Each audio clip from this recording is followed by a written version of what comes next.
Aujourd'hui, un véritable artiste, un artiste. Il est l'un des derniers fabricants de soldats de plomb en France et il s'est même spécialisé dans les figurines du Premier Empire, comme nous le montre ce reportage de Geneviève Cazot et Hubert Cazenave.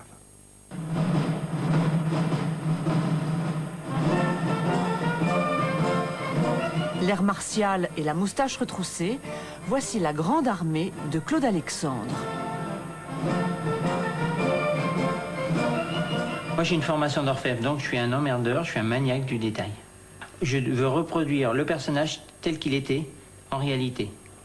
Pour cet ouvrage très délicat de fonderie, où il doit écouter le métal en fusion, l'artisan aime travailler seul. Il dégage des pièces microscopiques. Il faut recomposer, si on veut faire le général Lassalle, il va falloir chercher la tête, les bras, le corps, enfin une multitude de petites pièces. Il y a 18 éléments pour faire un cavalier. Rien que le cheval est en 5 morceaux. Le sabre de Lassalle n'était pas le même qu'un dragon, par exemple. Alors, vous voyez, c'est pas tout simple. Limer, polir, souder.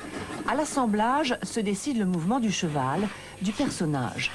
Chaque figurine de plomb est unique, du travail d'orfèvre.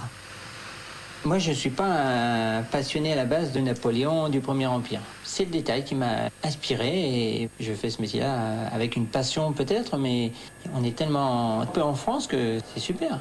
La figurine de plomb m'est apparue comme quelque chose de rare où je pouvais évoluer dans mon travail. Ça, c'est un chasseur de la garde. C'était, on va dire, en gros, l'escorte de Napoléon, c'était la garde républicaine de l'époque. Il va falloir façonner chaque partie, rien que les 60 boutons sur le buste du hussard, c'est la partie qui prend le plus de temps. Et si on en met que 30, il y a une erreur historique.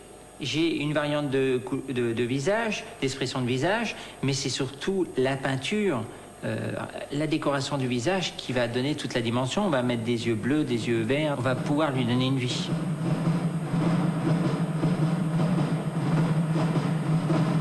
Il va falloir prendre une loupe et les apprécier à la loupe. Combien de temps faut-il seulement pour la peinture? Minimum une journée. Rien que pour un visage, vous avez 8 couleurs différentes, donc ça prend un temps énorme. On a des documents historiques qui nous permettent de voir comment étaient les moustaches.